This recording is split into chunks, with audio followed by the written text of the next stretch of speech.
Hello दोस्तों, मैं राजू। आज के आप इस नए वीडियो में सभी को स्वागत है। देखिए, आप जान रहे हो कि रेलवे ग्रुप डी का जो वैकेंसी है आपका 2025 का वो आ गया वैकेंसी। तब इसके बारे में बात करने की आपको कैसे तैयारी करना है और आपको फर्स्ट अटैम्प्ट में कैसे क्रैक करना है। मैं अपने एक्सपीरियंस से बता रहा हूँ क्योंकि मैंने भी क्रैक किया है फर्स्ट अटैम्प्ट में, तो आपको भी कैसे करना है। और मेरा 5 साल भी सर्विस ऑलरेडी हो चुका है, तो उसके लिए क्या क्या आपको फैक्टर आपको डिपेंड करता है कि आपको फर्स्ट अटैम्प्ट में क्रैक करने में मदद करेगा। तो उसी के बारे में आपको 5 पॉइंट के बारे में बात करने वाले हैं। अगर ये 5 पॉइंट अगर आप ध्यान से आप फॉलो कर लेते हैं तो आपको जो गारंटी देता हूँ कि आप जो है फर्स्ट अटैम्प्ट में क्रैक कीजिएगा। साथ में सिर्फ मेहनत लगेगा आपका। तो सबसे पहले अगर बात करें बेसिक पॉइंट के बारे में, जो बहुत सारे बच्चे जो है फॉर्म भरने में तो गलती कर देते हैं, अब बाद में पछताते हैं कि मैंने ये गलती किया, जिसके कारण उसके सिलेक्शन के रुक जाता है। ये खुद आपको डिसाइड करना पड़ेगा कि आप ये गलती ना करें। तो पहला जो है आपको सबसे पहले जोन डिसाइड करना पड़ेगा, बेस्ट जोन कौन सा आपके लिए, आप पढ़ने में कैसा है, मीडियम है, अच्छा पढ़ने में, उसके अनुसार आपको जोन डिसाइड करना पड़ता है।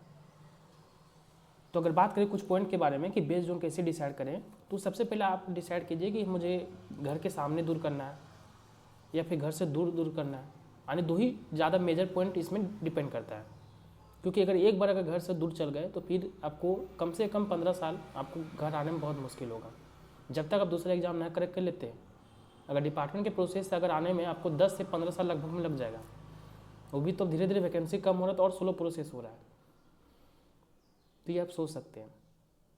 तो ये आप डिसाइड कीजिए कि आप, तो मैं इसको 2 फैक्टर बताता हूँ जो बेस्ट जोन डिसाइड करने के लिए। आप वैकेंसी से कोई मतलब नहीं रखिए।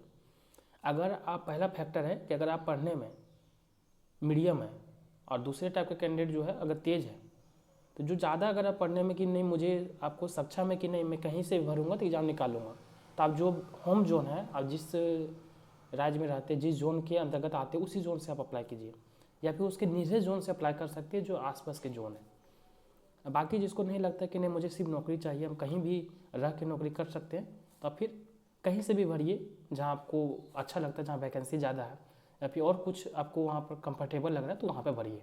ये पहला फैक्टर डिसाइड हो गया। और दूसरा फैक्टर हो गया कि ये भी दूर, और सामने वाले बोले कि अगर एक बार अगर चाहे मीडियम अगर स्टूडेंट है या फिर तेज स्टूडेंट है, कोई मायने नहीं रखता है। अगर आप चाहते कि मैं मेहनत करूँगा और मेहनत के बल पर अगर सिलेक्शन लेंगे तो आपको सामने ही भरना चाहिए। क्योंकि अगर एक बार अगर दूर आ गए, साउथ में आ गए या फिर साउथ वेस्ट में आ गए, तो उसको आपको जाने के लिए कम से कम 10 से 15 साल लगेगा। इससे अच्छा क्यों नहीं हम जो अभी वैकेंसी के समय ही 6 महीना मेहनत करके, लगातार मेहनत करके मैं आपको अपने जोन में सिलेक्शन ले ले, ये सामने घर के सामने सिलेक्शन ले ले। तो ये 2 डिसीजन होता है आपका बेस्ट जोन को डिसाइड करने के लिए। हम लोग गलत डिसीजन लेके, यानी गलत उसमें नॉलेज नहीं होने के कारण आज हम लोग पछता रहे हैं साउथ में आके। तो सोच सकते हैं साउथ में क्या हाल है, 5 साल से कैसे बिता रहे हैं। इसके बारे में स्पेशल वीडियो बनाएंगे कि क्या यहाँ पर मतलब कि दिक्कत है साउथ में आने से। अगर बात करें फिर दूसरा डिपेंड करता है कि आपका सिलेक्शन में पहला अटैम्प्ट में होगा कि नहीं, ये डिपेंड करता है बेस्ट पोस्ट प्रेफरेंस। क्योंकि पोस्ट प्रेफरेंस भी, क्योंकि अगर आप रेलवे ग्रुप डी अगर ज्वाइन कर लेते हैं, सिलेक्शन हो जाता है, तो उसको आपको आगे बढ़ना भी है ना। तो ये डिसाइड पहले ही करना होता है कि किस पोस्ट में प्रमोशन ज़्यादा है या किस पोस्ट में पैसा ज़्यादा है। कोई कैंडिडेट को नहीं लगता है कि मुझे पैसा कमाना है तो पैसा वाला पोस्ट पे जाता है।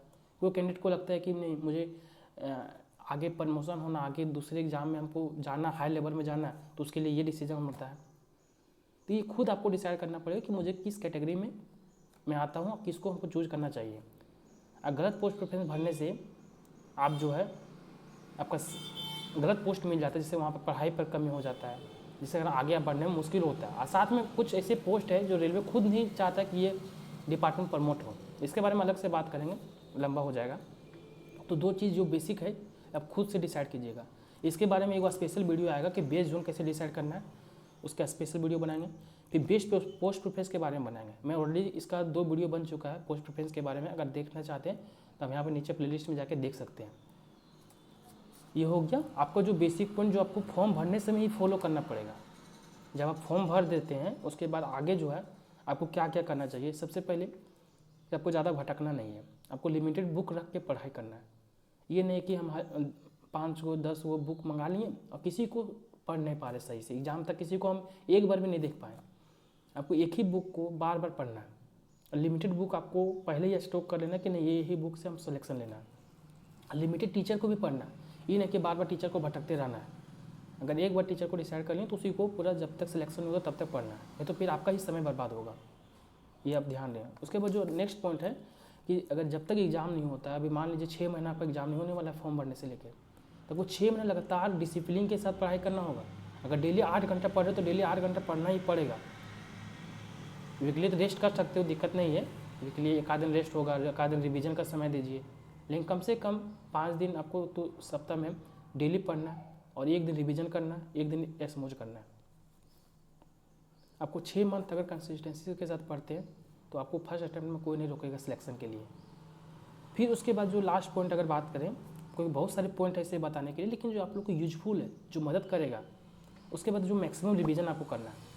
और कोई भी चीज़ पढ़ते हैं उसको वीकली रिवीजन करना है, उसको फिर मंथली रिवीजन करना है, फिर डेली भी रिवीजन करना है कुछ आधा घंटा समय निकाल के। और जिसको ज़्यादा आपको लगता है, डाउट लगता है, जिसको ज़्यादा भूलने का चांस रहता है, उसको बार बार रिवीजन करना है, क्योंकि डाउट वाले क्वेश्चन ही एग्जाम में नेगेटिव कराता है। फिर मैक्सिमम PYQ सॉल्व करना, आपको नए नए क्वेश्चन में भागना नहीं है। आपको जितना प्रीवियस क्वेश्चन है जो 2018 ग्रुप डी में हुआ था, फिर 2019 में हुआ, फिर अभी जो हाल में LP टेक्नीशियन को हुआ 2018 में, पुरुष में हुआ था, इसको आपको सॉल्व करना है। ये ज़्यादा से ज़्यादा प्रैक्टिस करना है। जब आपका सिलेबस कंप्लीट हो जाएगा तो मैक्सिमम आपको प्रैक्टिस करना, मॉक टेस्ट देना है। ये सारी इसको जो 5 पॉइंट बताएं, अगर ये 5 पॉइंट अगर आप सही से अगर फॉलो कर लेते हैं, डिसाइड कर लेते हैं अभी तैयारी भरने के दौरान, तो आपको सिलेक्शन फर्स्ट अटेम्प्ट में कोई नहीं रोक पाएगा। तो अगला वीडियो को वेट कीजिए, जहाँ पर जोन के बारे में बात करेंगे, पोस्ट प्रिफरेंस के बारे में बात करेंगे, तैयारी कैसे करना है इसके बारे में बात करेंगे। फिर तब तक के लिए टेक केयर, जय हिंद, जय भारत।